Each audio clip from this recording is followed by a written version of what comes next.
We're live, episode 12. Holy God, man. We've been doing this for 3 months already. Holy shit. I'm Jason. Hey, I'm Dan. I am the Sultan of Snake Oil. I'm starting to get used to that fucking hat, man. It's starting to look normal. I don't know if that's a good thing. Until I do some shit like this. That's even better. Oh, man. We just want to jump right into the snake oil? What do we want to do? So, this week... Absolutely. But we got to remember, today we are sponsored by Smart Water, because at least 2 out of 3 co-hosts on this show are smart. One of them was, what did you say the other one was there, Ninja? I think you said the other one was straight up traitor, but... I may have said that in the pre-show. So no, actually, I didn't say it. My 1.5-year-old daughter was on my lap, and she said it. Yep, and it hurt even more coming from her little mouth. Out of the mouth of eyes. babes. Out of the mouth of babes. Yeah, man. So what are you gonna do? So hey, yeah. So we got 5 minutes of snake oil. The Sultan of Snake Oil and I were talking. I was kind of curious about all of the cookie blocking software out there. EFF rates this company pretty high. Sultan, why don't you go ahead and tell us a little bit about it, what you did, and So this week I took a look at Privacy Badger. As far as ad blocking software goes and cookie blocking software goes, I'm typically content with my Ad Block Plus and various little things to block scripts and whatever. But I was quite surprised, one, to look at the review from the EFF and various other websites about this product that I had assumed was full of shit. So I went and downloaded 3 different versions of Google Chrome. The developer, the beta, and the genuine version that everybody else is using, the production version, as well as the most up-to-date version of Firefox. And I installed it on every single version. The thing to know about this is that it's not a full-fledged application. It's nothing more than an extension. So it has to run on top of whatever existing browser that you have. Now, with that being said, if said browser is already riddled with malware and other stupid shit that you've downloaded in the past, you're not going to get the exact same effects as someone with a clean install or someone who actually maintains their shit. So that's important to know. However, in a brand new environment, unadulterated by the bullshit of the world, Privacy Badger actually did a pretty damn decent job being able to either A, alert, B, stop altogether, or C, completely try to attempt to redirect you away from any site that was attempting to maliciously track your presence. God damn, you'd think I would be smart enough to turn that off. Fucking damn it. Sorry, that's now the 3rd time that's happened. We're counting. Yeah, I bet you are. I don't even know what to say anymore. I just don't even know. Well, hey, if I can make you a little damper image, then I guess that makes my day better. So. But as far as it's what it claims to do on paper, which is stop the tracking of malicious cookies and prevent malicious websites from tracking your movements, as well as blocking ads and harmful scripts. On paper, it does a good portion of everything that it says that it does. In fact, very rarely did I come across an instance where it didn't provide what it said that it did. You're not going to stop everything. You can't. There are some websites with better web developers and engineers out there than what the software can prevent against. But that's just a fact of life. However, using this software in combination with others is not a bad idea. In fact, I would recommend it if it's something that you want to use to protect yourself. Sorry, my email's going nuts today. Let me close that out. Okay. So anyways, as far as the snake oils vials that I would give, I would have to say it's 0.25 out of 5. Wow. Interesting. So how do you think this rates it? Like, just if I'm just using NoScript, how does it rate up against something like that? Or well, NoScript's pretty much designed to stop scripts from loading, period. However, this goes above and beyond just that. It's great to use in combination with something like NoScript or AdBlock Plus. The more that you have, so long as it's not conflicting with your ability to utilize the web, I would say go for it. That's just my opinion. I gotcha. How did you find the performance of your browser after you had that? Honestly, very little noticeable lag at all. I had no hiccups or stutters. Mind you, this wasn't just in a virtual machine. This was on physical desktops as well. That goes the same with both Firefox and Google Chrome, all three variants of it. However, I have to go ahead and announce that this was all done off of Arch Linux. No other distribution, no other operating system like Microsoft or Apple. So your results may be different if you use other operating systems. I don't know. So I'm curious, what browsers does Privacy Badger support? That I know of, Chromium, Google Chrome, and Firefox, and obviously Iceweasel. Iceweasel, right? Nice. So does it also work on mobile devices? I haven't checked that part out yet. Okay. That's something I need to look into. Yeah, I mean, it seems like to me that it's, look, the EFF, one of the reasons why we took a look at this or asked the Sultan to take a look is because the EFF rated it, pretty high. But we've had other organizations rate products very high, like, antivirus software, and that's all full of shit. So, hey, how do we know? I mean, maybe the EFF, God forbid that they were actually in the back pocket of some company, but I don't, it seems like in this case they're certainly not. One of the things that I like about the Privacy Badger folks is that, one, they actually put their source code out there for review, so you can see what they're doing, and they allow the open source community to contribute. So I thought that was a pretty good thing. Well, to be fair, 1 minute, even with all the stuff we talk, all the hate we give, all the shade we throw on, if you will, on AV, to be fair, it does what it says it does. It's just what it does is a piece of shit. Right? So I don't necessarily think there's a global cabal of NWO Illuminati agents. No, people just tend to be fucktards in their coding abilities. Well, look, I mean, AV does what it does. It's just there's a cultural belief in the necessity of AV. That's what's horseshit. I'm still trying to figure out what Antivirus does today, because to me it doesn't seem like it does anything except make my computer run really slow, and then therefore no application works. So I guess in that case, since I don't have a computer that works, I don't have to worry about getting anything malicious to happen on it. Well, if you're rather lonely and you install antivirus on your computer, it'll give you a pop-up every 5 minutes letting you know that you don't have the latest version of their software and that it's not secure. So that's someone to talk to. True that. And of course, we don't want people to believe that there's a new world order, because we are the new world order. But I mean, other than that, yeah, I like that one. Never mind. But yeah, no, I use Privacy Badger, and I've never had a problem with it in terms of as an add-on or an extension to the browser, whichever browser you're using, what they fucking call it, causing memory leaks, causing performance issues. I've had more issues with NoScript. I got to be honest. How it interacts. The browsers themselves have enough issues as is with memory leaks and problems. With Privacy Badger added on, there was no fluctuation in that. It was still being an asshat when it wanted to be an asshat. It worked great when it wanted to work great. And that's all there's to it. Yeah, I think that's a good thing. We know browsers are. I mean, the browsers are meant to just display content, and in a lot of cases, they wind up having direct access if you're on a Windows environment.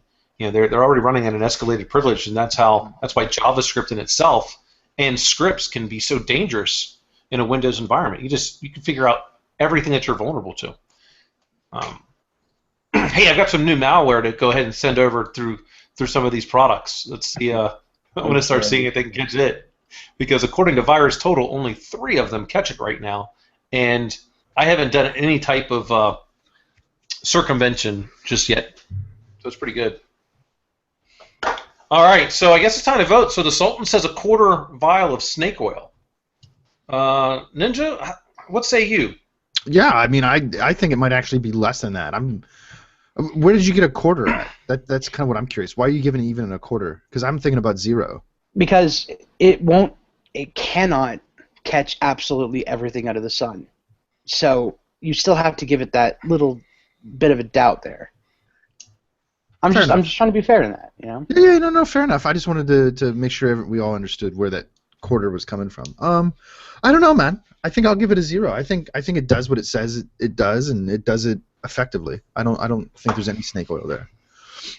Yeah, I tend to agree. I mean, I understand the Sultan's point of it can't catch everything. Sure. But I'm pretty satisfied with it. I mean, it's one of the ones that I recommend to people. It's one of the ones that I use. I mean, it depends on which browser. So I like to sometimes see a difference. I use Ghostery as well. I like the guys and gals over at Ghostery. So I use Ghostery with when I'm using Safari. I use Privacy Badger with Mozilla, and I don't use anything with Google Chrome because I just assume if I'm going already to Google Chrome, everything sucks as it is. I'm already giving everything up to Google, so I don't use anything with Google Chrome. Hey, in today's world, you pick and choose who has your data, and I like Google. I mean, they're a good company to farm all of my shit. Mm-hmm. Yeah, I don't have a problem with Google. I just don't use that piece of shit browser. So this is the part where. Yeah, I mean Chromium you can compile yourself, right? I mean that's part's fine. Yeah. But this is like what when I tell people I want there to always be intent. So like my default browser is Mozilla, so everything comes up that. But some stuff doesn't run because of no script and everything along those lines. So if I really want that data, then I downgrade myself to go to Safari with running Ghostery. And if it still doesn't run, I downgrade. Now I have to have intent, and do I really want to see that? And then I go to Chrome. Because at that point, especially if I know it's not like malware, it's just like, do I really want to go to that site? I mean, what could possibly happen? I mean, most of the time at that point, I just wind up firing up a VM and looking at it in there, so that way I can just. I was about to say, always sandbox. I could sacrifice the goat. So, yeah. All right. So I'm pretty much saying no snake oil here myself. So I guess, man, we basically have no snake oil here. I don't even know what a third of a quarter is. Right. If nothing else, we're less than one full vial. So. Yeah. Oh my gosh. Yeah. It's way less. I mean, I think the Privacy Badger folks did an awfully damn good job. Yeah, I'd have to agree. Well, and I'm a big fan of the concept of an extension or an add-on, so that you don't have another application running in a stack. You just have some indented. Yeah. You have an indented functionality to an existing application. I like that. I like applications that publish an API that allow you to do that.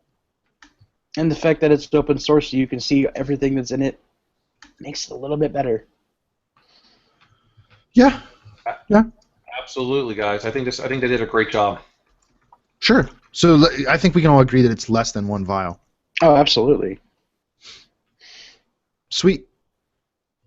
Absolutely. All right. So, hey, Ninja, what's on the agenda for the rest of the show, man? What do we got? I don't know, man. Last week we talked about discussing a little bit of biohacking, human performance enhancement.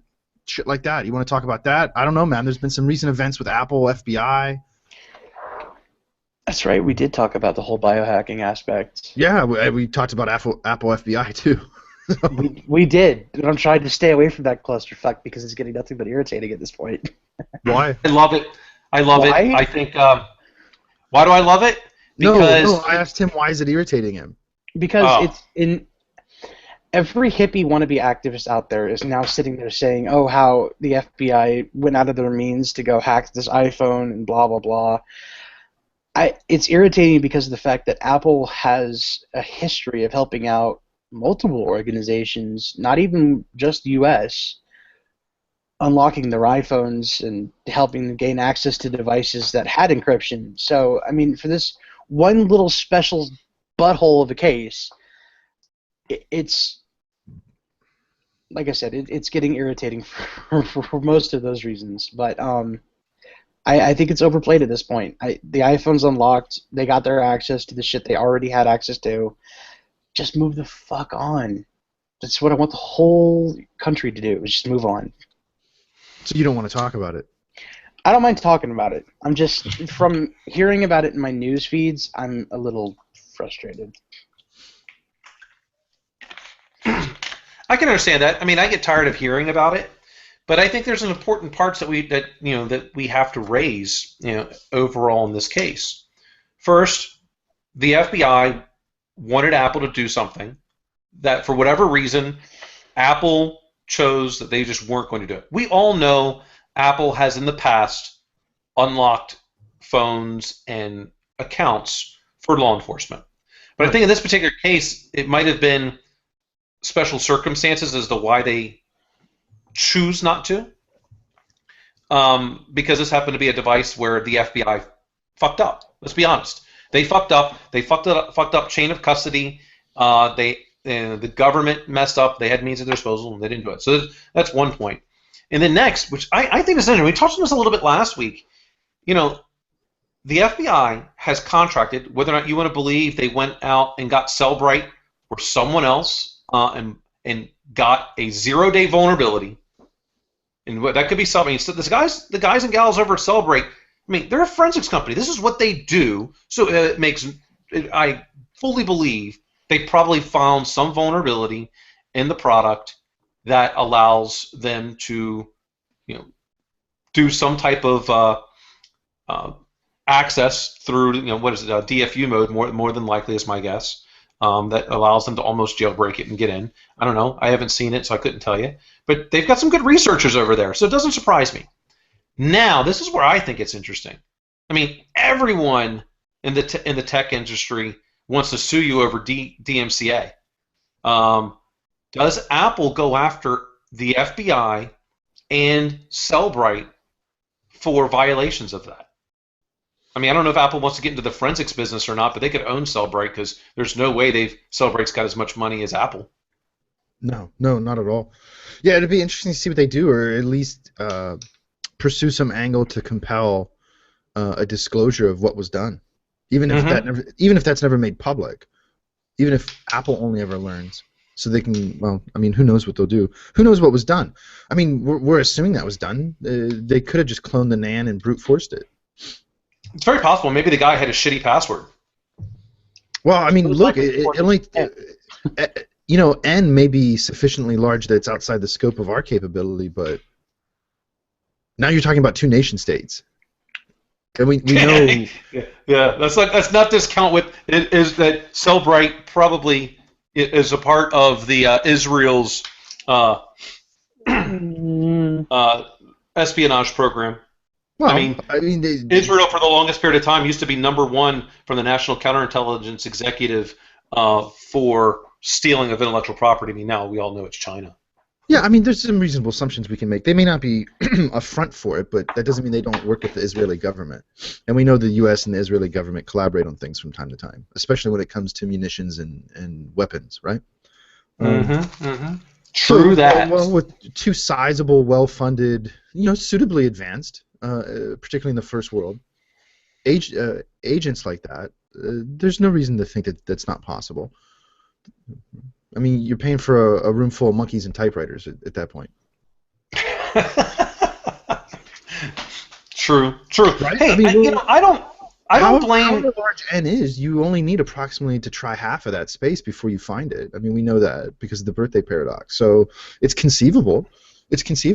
Or maybe they found a shortcut and they have this 0-day. Either way, at least within U.S. law, that very well. I'm not a lawyer. I'm not an expert, but it seems to me that other people have been sued for the exact same thing.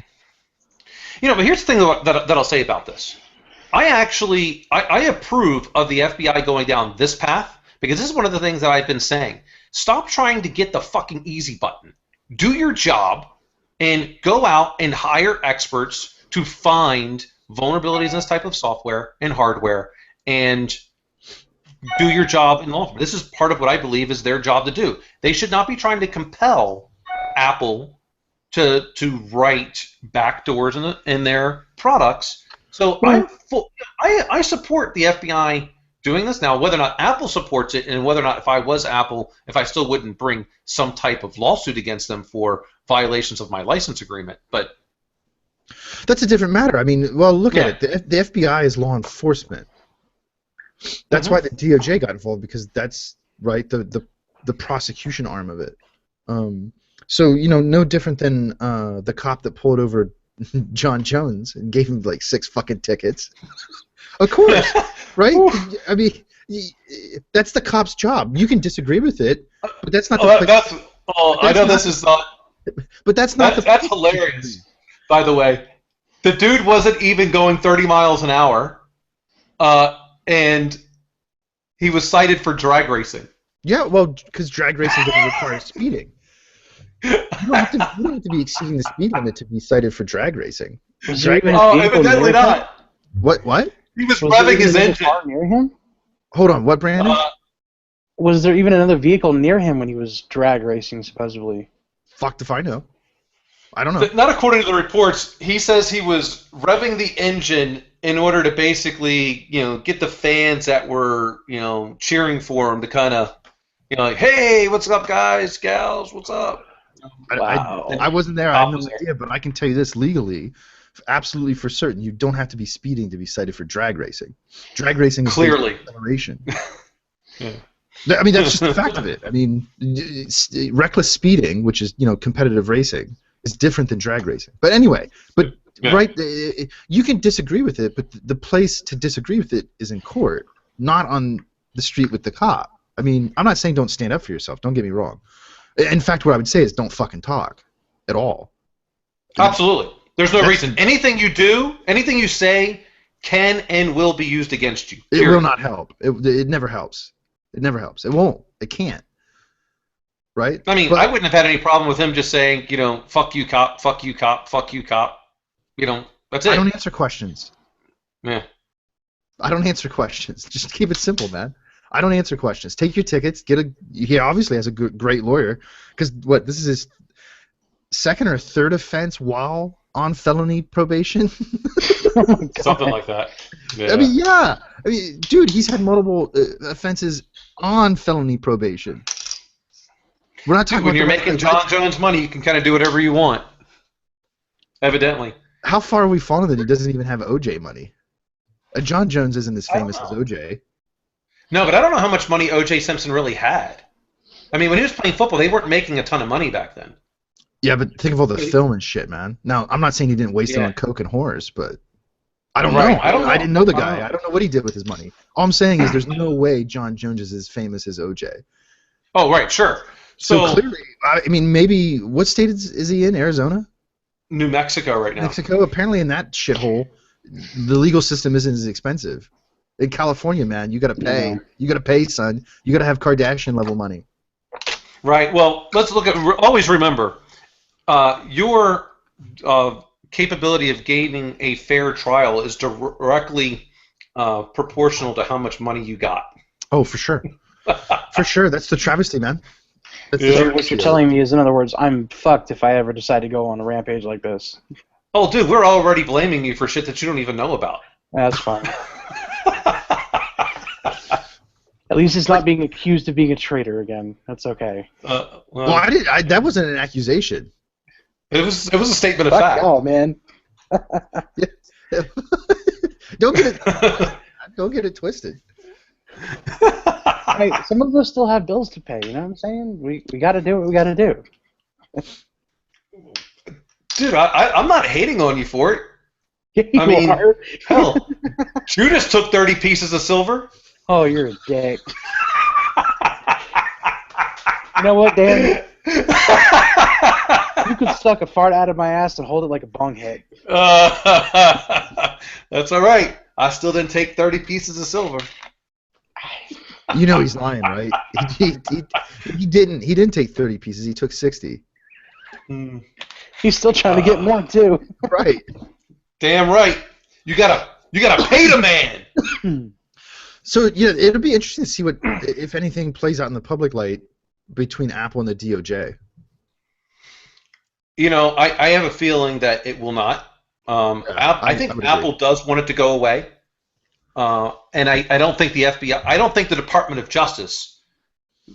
So for those that don't understand, the FBI is just a component inside the Department of Justice, and I'm not too sure that the Department of Justice would like this to continue being in the limelight, because remember, they still have ATF, there's still DEA.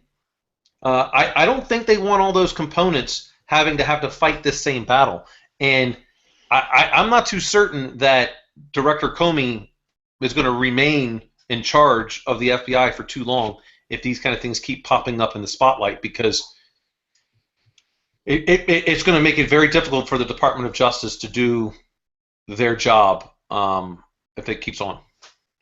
Potentially, yeah. Yeah, I mean, this whole thing could backfire on them.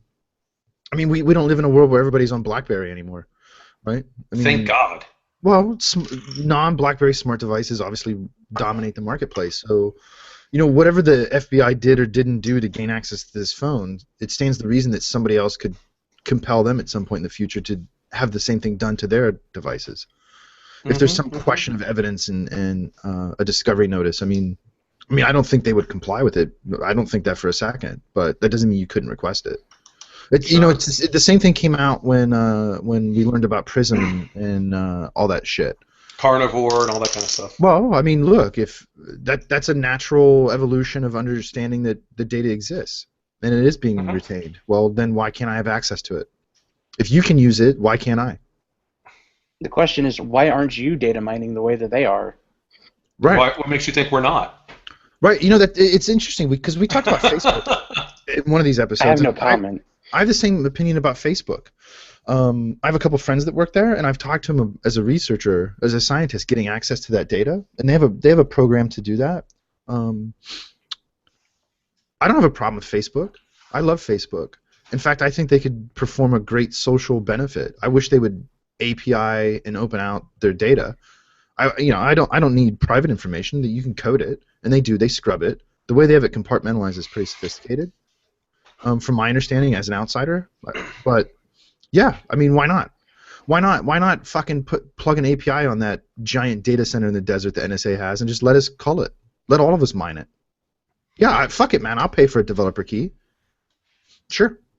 Well, not everybody will. That's the thing, though. Well, but that's choice. My question would be to us. I mean, this is I guess the way we're going now in this conversation. Would any of us have less of a problem if the data was open to everybody? Right? Is the problem that there's this information asymmetry that only one group has access to it? Is that the problem? Or is the problem that the data is captured to begin with?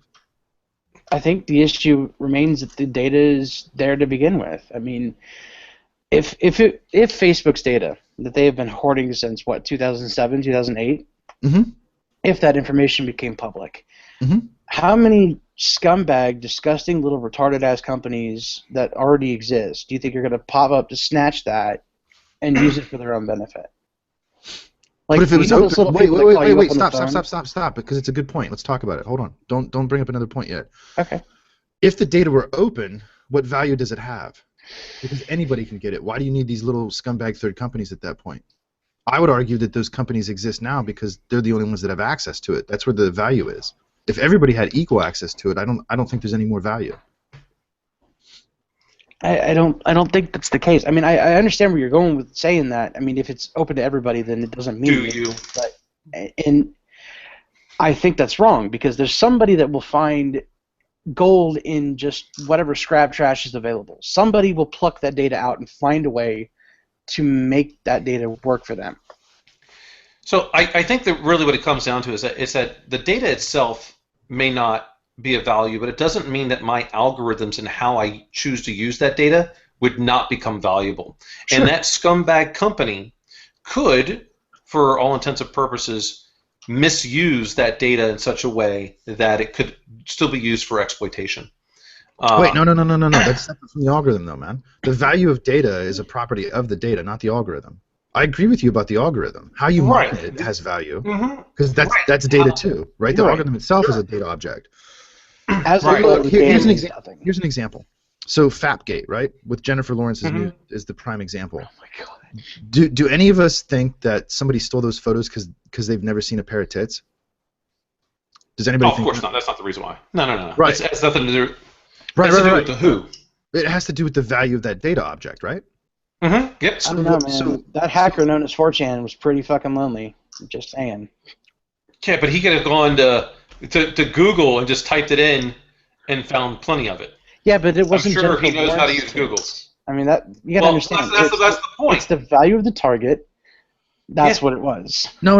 It's the value of the data. Point. It's the value of the data object. It doesn't matter if it was Jennifer Lawrence or Pippi Longstocking. It doesn't matter. I don't Who know, it man. is. Pippi Longstocking's got it going on. Yeah, I know. That's why I brought it up. I had a crush on her when I was fucking 10, and I think I still do at 40. Fuck it. Wait, not the fucking 12-year-old version, though. No. Hey, no, hey! I didn't say it. I didn't Yeah. say it. No, I was clarifying, man. I was clarifying for both of us.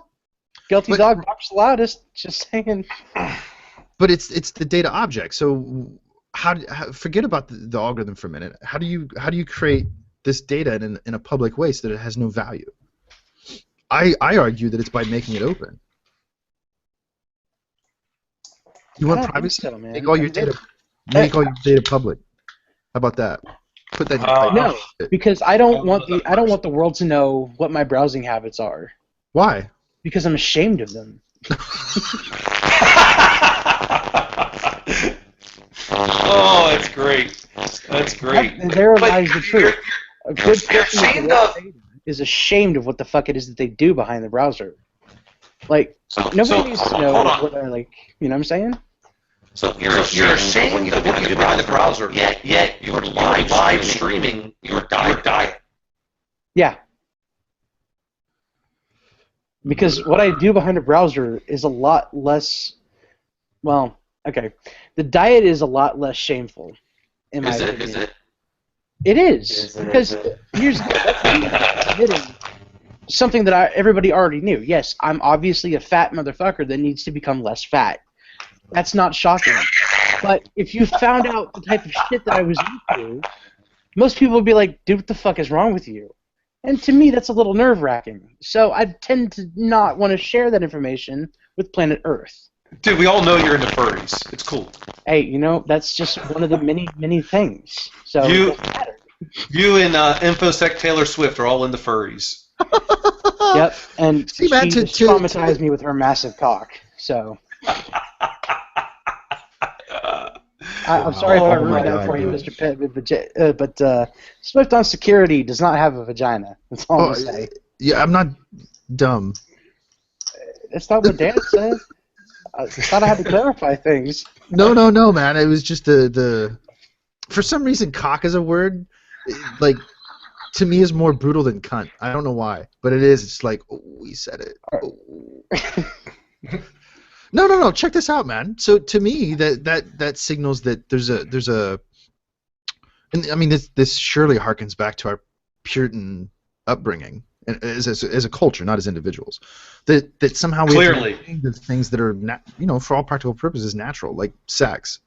It's still very dirty to us in the West and in particular in the U.S. But imagine a future where nobody gives a shit. Imagine a future where everybody has something better to do than worry about who's fucking who and how they're doing it. No, I absolutely refuse to live in a future like that. The word needs to be a bad word in the future, or else it's a boring future.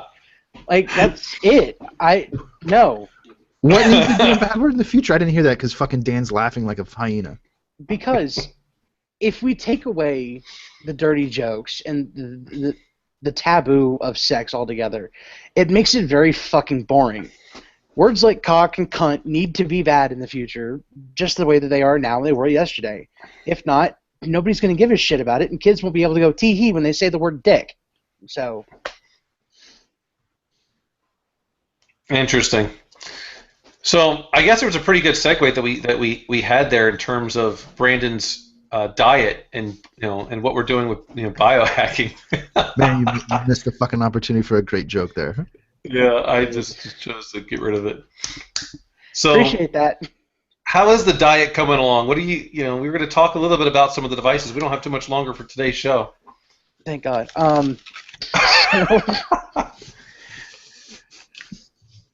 Two of the things that I've been using recently to help me keep track of my movement as well as my diet is application and hardware.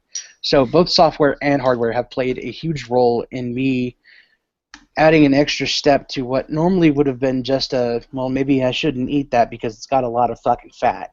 So in order for me to help take accountability for my actions, I have been recording everything that I shove in my face. That includes handfuls of candy to an apple or whatever the hell it is that my girlfriend feeds me because she's really good at keeping this diet shit going.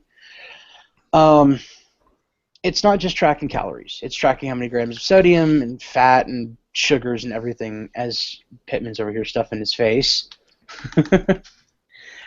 It helps me understand what it is that I'm putting into my body, and that will help me further dictate how the next few weeks are going to play as far as what food I will be consuming.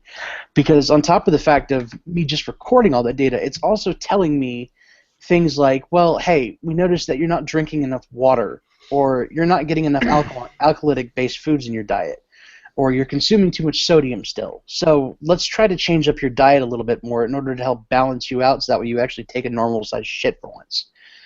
Now, as far as the movement aspect goes, this little smartwatch here, I got like 2 years ago, maybe a year and a half. I can't remember. It's got a pedometer inside of it, as well as a heart rate monitor. It allows me to keep track of how many steps that I've taken.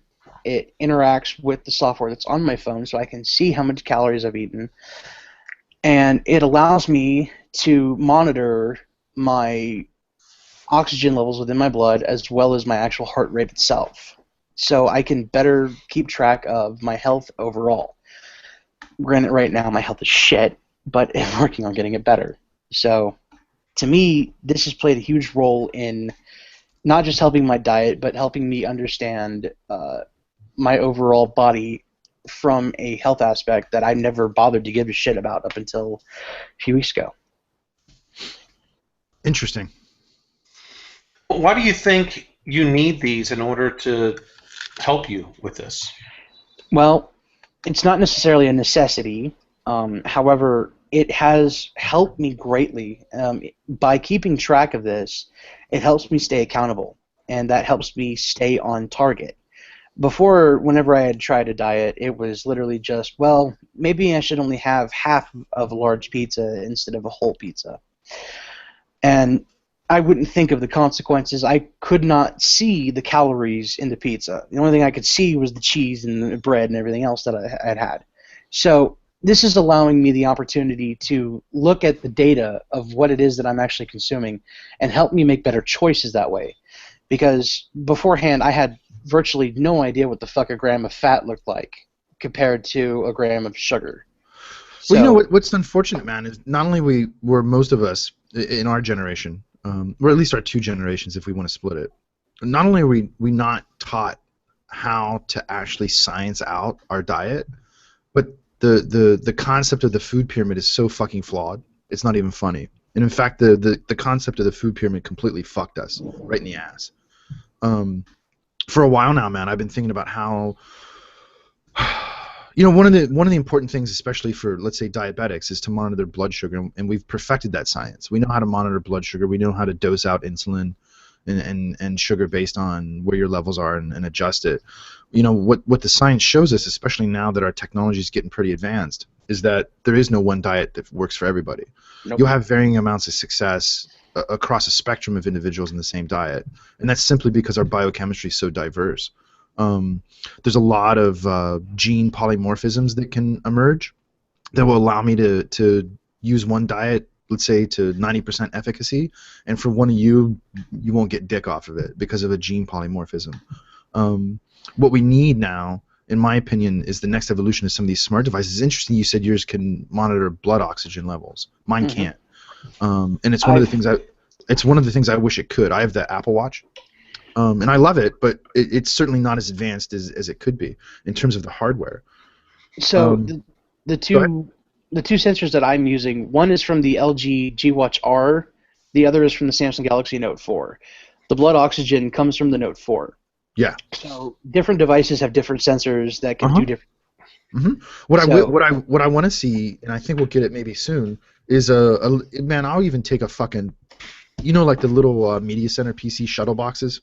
Call it a shoebox. I'll take a fucking shoebox, man. That I can drop a pinprick of blood on a daily basis, and within, you know, a reasonable amount of time, let's say less than 30 minutes, it outputs a full spectrum blood panel analysis for me, and it'll tell me what all my levels are of all the biochemicals.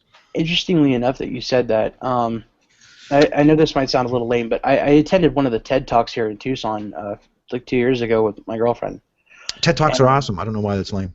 A lot of people they have opinions. So one of the things was a doctor had gotten up on stage to tell us about how the Internet of Things was going to be more connected with our health in the future. Yeah. And Yeah. one of the things that I found fascinating was the scenario that he painted for us visually. Was how toothbrushes would be able to detect acid buildup and in plaque and the things that you've eaten and detect your hydration levels and things like that. And your toilet would be able to assess whether or not you're getting enough fluids or nutrients. And all of that information just from your day-to-day life of waking up groggy as hell and rubbing the crust out of your eyes and washing your face and all that other crap. All that information could be collected and sent immediately to your doctor. Yeah. How your interconnected life would be on display for your doctor at all times. They could provide professional opinions for nutrition and dietary crap. They could detect disease fucking months in advance before you ever even started to develop problems. Well, you can detect it on an individual cell level instead of a tissue level. When in a lot of cases, like in the case of cancer, it's far too late. Exactly. But if you can get it on an individual cell level, you can nuke it in its place. So that brings me to the actual biohacking point. At what point do we begin to actually hack the human body in order to start to condition it to our liking and get it to perform in ways that it normally wouldn't do on its own? Sure. I can tell you, I already do it. I've been doing it for a couple of years. To varying degrees of success. I probably took a good 6-8 months off to recover from a bad experiment, we'll say. But well, to be fair, I got told to no longer experiment, and that lasted for 6 to 8 months. That's probably the correct way to say that. Yeah. Now, at what point do we get technology in us? That's a better question. Nanotechnology is on the cusp of FDA approval. Well, it's not just nanotechnology. We've been putting technology inside of us for generations. Prosthetic joints, limbs, gastric bypasses, pacemakers, skull plates. The supplements I take are technology. Yeah. Right. They're just not electronic technology. Think about even there. There's certain athletes that when they fight with the fighting athletes from MMA and things like that, they tend to do a lot more of their training in terms of when they're at night because they're trying to get themselves ready to be in peak condition for basically at midnight in the time zone that they're going to fight, rather than most of us. It used to be, hey, they're waking up at 4 o'clock in the morning and all that kind of jazz, and then they found out that you're tired at midnight because you're used to being asleep at 9 o'clock at night. Yeah, so, your body adapts to that time for sure. Right, and that's a form of biohacking. I mean, I tell people when they're studying for like certification tests, my opinion, even though I'm not a big fan of certification tests, it is. I'm just not. I think most of them are practically worthless. But if you're going to take it, you don't sit there and just keep taking the test over and over again. If your test is scheduled for 10 a.m. on Friday, then every Friday up until your test, you should be taking that test at 10 a.m. on Friday. You need to get yourself prepared for that test at 10 a.m. on Friday. So I have a question. Because you brought up IoT and you brought up data sharing. So would you do that, Brandon? Honestly, I would first have to recondition my lifestyle to the point where I would be comfortable with sharing that data with somebody. Obviously, I don't want to share today's Brandon with the doctor, but maybe 6 months. Is it because of all the cocaine that you do? I'm afraid to put the amendment. Wow, that is big fat. But honestly, why, man? Honestly, why? Peyote. Shut up. When it comes to my lifestyle, I know point blank. I'm not an idiot. I know that what I've been doing to myself since I was. No, we just thought it was traitor was the word that we discovered, not idiot. It was never. Yes, traitor. No, let the guy continue uninterrupted. I'm really interested in this, man. So, I've been well aware all the smoking that I've been doing, all the bad eating habits, the lack of exercise. It was intentional. Ever since I left military school, I vowed I would never do another fucking push-up to save my life.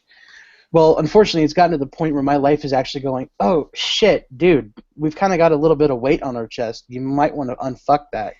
Maybe a So push-up's not a bad idea. How many packs of cigarettes were you smoking a day? Before I met Tawny, I was close to 2.5 packs a day. However, thanks to Tawny, I have now cut down from anywhere from a pack to a half pack a day. I thought you were going to say you've now increased to 5. That would have been really bad. As much shit as I love to give Tawny, she's actually been a huge help in my life. Oh, she's great. So Ninja, back in your day, because you've only recently quit smoking. How many packs of cigarettes were you smoking a day? Or even did you get to that much? Typically, I was about a pack a day smoker. Okay. But it could vary. It could vary depending on what else was going on. Stress For me, levels, things going on in your life. No. What's interesting for me, man, is I've never been a stress smoker. For me, how do I explain this without really getting deep into it? There's a biochemical phenomenon that happens, and nicotine directly impacts it. That's what I like about nicotine. It's not the stress, it's not the ritual, it's not an oral fixation. There's a phenomenon that some people experience, and it has to do with let's say focus, right? It's not ADHD or anything like that. It's not a disease. It's a mechanism, right? And it's a threshold of neurotransmitters. And some people have these polymorphisms that mediate that threshold biochemically differently. And I have that. So for me, the nicotine overcomes that. Well, for me, I didn't have that. I have an anger issue, and that anger issue sometimes manifests when I am around people that I deem to be absolute fucking retards. So when I was in Florida, I was surrounded by a lot of these fucking retards, if you will, to the point where I was constantly stressed out. My work was filled with idiots that were subpar, complacent people that were comfortable living their dying days in their shitty dead-end job. The people that I was surrounding myself with at home, same capacity to a degree. Everywhere I went, everywhere was just nothing but cancer in my life. So I was constantly irritated, and I was constantly in a state of stress, and I just wanted to beat the shit out of everything that I came across. And it wasn't until I moved to Arizona that I finally got away from those cancerous people and that ideology that they had where everything is what it is and you can't change anything. I'm constantly striving to do better in life, and I want to learn more and do more things. And whenever I'm around people that don't share that capacity for knowledge, I tend to get irritated. So because of being with Tawny and other people now, I've calmed the hell down a lot. And my stress levels have dropped greatly. So, have you ever considered talking to a mental health professional? And I ask that because I have. I've spoken to therapists in the past. Not just for the sake of, oh, well, you're a little angry fat kid. But No, that's not what I mean. It was to understand why it was. And I had found that the reason why I act this way is because I project that everyone around me is vastly more intelligent than I could ever comprehend. And I get constantly disappointed whenever they prove that they're not. That's why I go to DEF CON. Whenever I go to DEF CON, I instantly assume that everybody's a better hacker than I am. And whenever somebody talks and they admit that they have no fucking clue of what a computer does, I lose my shit. So. Well, maybe they're there to learn, man. I know, and that's okay. Some people just like the culture too. Some people go out of their way to have this hacker man attitude and try to be the big bad spooky guy, and then you get them off into a corner, and you're like, so, what if we worked on a project together? Oh, well, I don't really know much about that. I just want to choke the fuck out of somebody like that. My life got a lot easier, man. When I just told myself, why do I want to be emotionally attached to it? Just let it go. They're on their trip. They'll do their thing, and you know what? Maybe they'll fool a bunch of people into thinking they are what they want to be. That's the funny part. When it comes to what people's opinions of me are, I give zero fucks. You could call me the fattest asshole you've ever met in your life. I promise I'm not going to lose a wink of sleep over it. But I don't know why it is that I care so much when somebody who has built up this massive ego and massive just following, if you will, and they admit to me in private that no, I'm really just a fraud. Like, I don't know what the fuck it is about that. It like, how dare you take advantage of that? So Yeah, I had that issue and feeling about someone that I highly respected in this industry for a very long time. Basically, grew up in this industry, really kind of admiring, and he certainly let me down about 18 months ago. And at that point, I've never had a level of respect for that person ever again. I look at him as being a complete fucktard and a fake. Man, everybody's secretly fighting some battle that we don't know about, that leads them to make decisions as human beings that maybe to us don't make sense. Maybe they seem wrong to us, but when it comes down to it, and I'm just giving you my philosophy, they're on their trip, man. They're on their trip, and who am I to intervene? They didn't ask for help. They didn't ask me for help. My opinion doesn't matter. As long as they're not harming another human being, what the fuck do I care, really? I look at it this way, man, and this goes back to like the information asymmetry and the stealing of tit photos and stuff like that, right? Anytime I spend even thinking about it is time I'm not working on me. No, that's a good point. I'd rather work on me. I'd rather work on me, man. So one thing I was going to bring up, because we're getting towards the end here, if you're serious about biohacking and particularly the science of food and the science of chemicals and how you can supplement and change things and what's good and what's really bad, I found this chick through the Joe Rogan podcast, the Joe Rogan Experience. Her name's Rhonda Patrick, and she just started her own podcast, and she has a ton of information. It's called FoundMyFitness.com. Man, and I fucking love her because she's a legitimate doctor, not MD. FoundMyFitness.com? FoundMyFitness.com. Man, I could listen to her talk for fucking days on end straight. Her depth of knowledge and biohacking through chemical supplementation is outstanding, and she has a lot of good people on. Like, I don't know if you guys have ever listened to Aubrey de Grey. He's the biologist that's into treating aging as a disease. There's a lot of exciting stuff going on in this field, man, and especially in the situation I find myself now with the preponderance of free time. I think about things like, what would need to be in this device so I can put a drop of blood on it, and within a reasonable amount of time I get a full spectrum analysis spit out. Because right now, I don't know if you guys have ever done this. I do it from time to time. What you have to do now is get a blood sample, send it to a private laboratory, and you can't get everything done all at once for some reason, and it's horribly slow. It's horribly expensive. And you get shit results that you have to end up going to somebody else to get help interpreting anyway. I'm not a biologist. I'm not a neuroscientist. I have a cursory knowledge in these fields. I have a background in biology, but man, I still got to go look stuff up. But why can't I have a device? Man, it's the 21st fucking century. Well, why can't I have a device that just spits it all out? Well, here's the thing. Let's take a look at this from a hacker perspective. Right. Why not take a look at the technology that exists in these private laboratories, which are obviously used in all types of medical fields, which means chances are you would be able to get your hands on one of them. Figure out what the purpose of the device is, how it functions, how we can replicate it, and how we can do it for next to no fucking money whatsoever.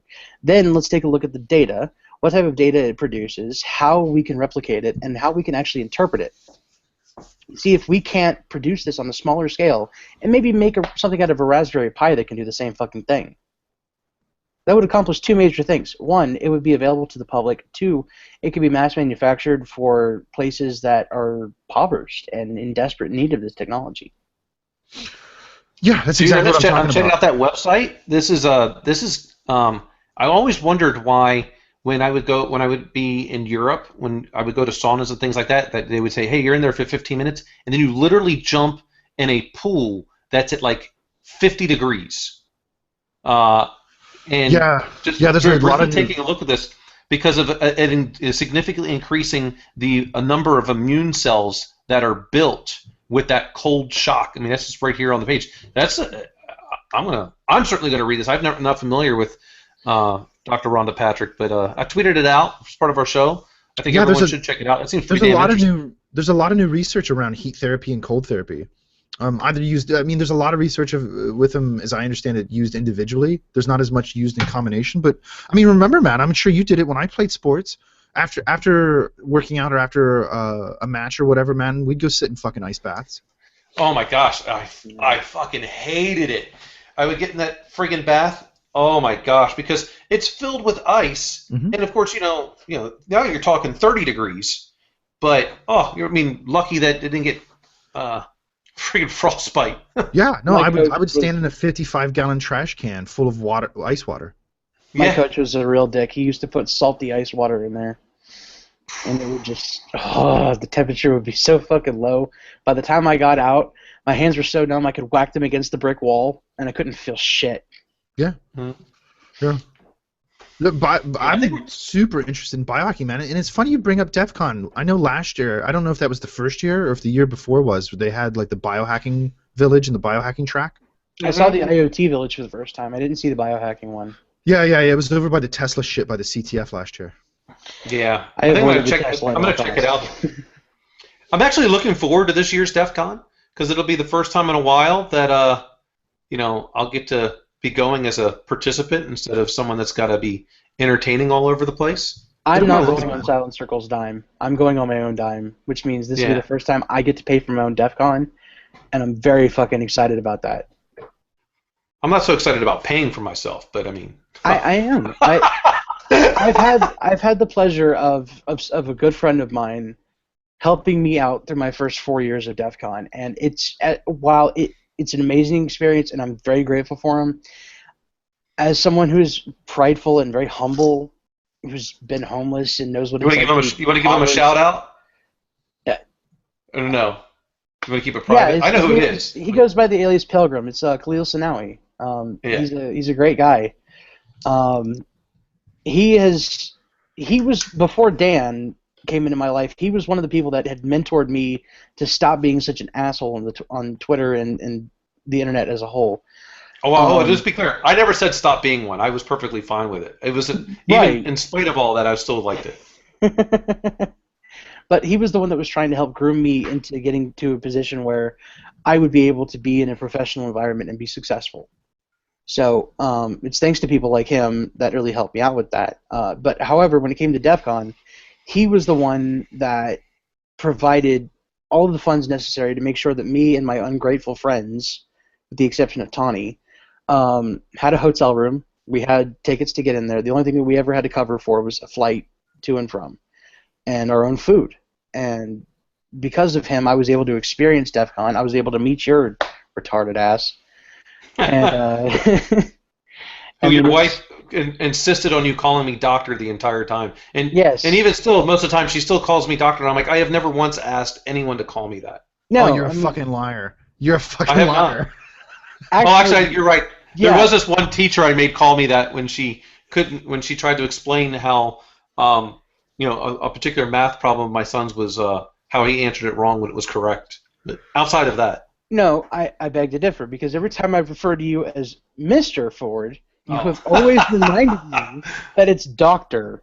Yeah, if you're gonna put something in front of it, then yes, it's Doctor. Outside of that, I would have been just fine with you saying Dan. Well, here's the thing, Jason. When I first started talking to Dan, I used to read his name as NetSec Rex instead of Net Secrets because I'm fucking illiterate. So I used to refer to him as Dr. Nutsacks. Yeah. I just remember the T-Rex man with the little arms like Dan. Yeah. Has like little fucking arms. NetSec Rex. It was just a little hobbit dinosaur. But anyway, man, I gotta wrap this up. I got an appointment in a little bit. But dude, good luck with your diet. Take it small incremental gains, man. I am, and I think you're doing a good job. Today is that cheat day, so I'm not gonna go overboard, but I'm gonna have fun. That's for sure. Good, man. Yeah. And don't be afraid to try different things, dude. I mean, you have enough data. This is the nice thing. Let me wrap this up with my philosophy, because I track an enormous amount of data for myself. I'm not on a dissimilar journey. The power of all that data, which is why I like it and why I wouldn't have a problem with all of my devices collating it and shipping it off to a medical center for storage, as long as I have access to it, right? I want equal access to it, and then I'm fine. I agree. What I like about it is I can experiment with different things, and because of the access, because of the access in the data, I can see instantaneous changes, and I can monitor that and adapt in a dynamic way instead of having like a, the concept of a 6-month checkup with a doctor is as fucked as a risk assessment once a year. Yeah. That's ridiculous.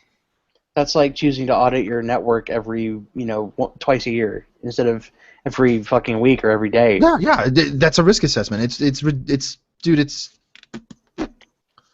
what it is. Absolutely, you're absolutely right. I mean, you can take a look at different parts, every week, month, whatever it is, but you can't take a look if you start focusing on the whole body only once a year. No, well, come worth it. on. In our professional lives, continuous monitoring, we all agree, is the way to go. If you're trying to keep a pulse on shit, well, why wouldn't you do that with your biochemistry? Well, the thing is, I started focusing on very small things. Like, for one, it wasn't my waist, it wasn't my ass or anything like that. It was my legs. My legs had swollen to like tree trunk levels. I cut out soda and started watching my diet a bit more. Because you just cut out a shit ton of sodium by that. I mean, yeah, I did, and I started replacing that sodium with water-based products like water and tea and coffee. So all of a sudden, my legs are going, "Hey, fucker, I'm actually flesh-colored again. I don't look like a purple nightmare, and we're getting to be about the size we used to be." So well, you're reducing the inflammation at the cellular level.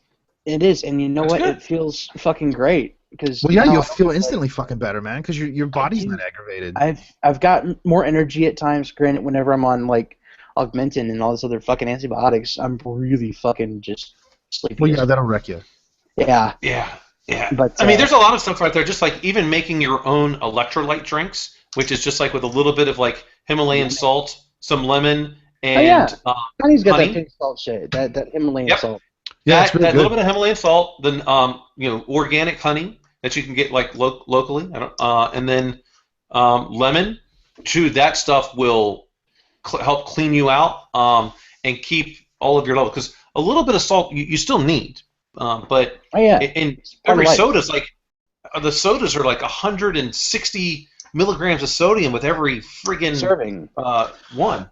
See, man, for me, I don't think the sodium's what's bad. I think it's the high fructose corn syrup. That'll absolutely cancer. It's a combination of all of it. Yeah, and it's another thing is moderation. Typically, people might drink like a can of soda. Me, on the other hand, I drink like 8 of these bastards a day. Fill them with water, brother. Yeah, I've replaced that with tea and water. So that's a huge step, man. That's good stuff. Well, hey, I think that's I know you, Ninja, you've got an appointment. I think, what do we got? Episode 12 here. This is another 12, quick wrap. Yep, a little bit of biohacking, a little bit of FBI Apple, and we found our first product that actually passed the test. Privacy Badger, check them out. It was good stuff. Fuck yeah. Hey, you got any other closing thoughts? Yeah, I think that the next piece of snake oil we should review is the black phone too. I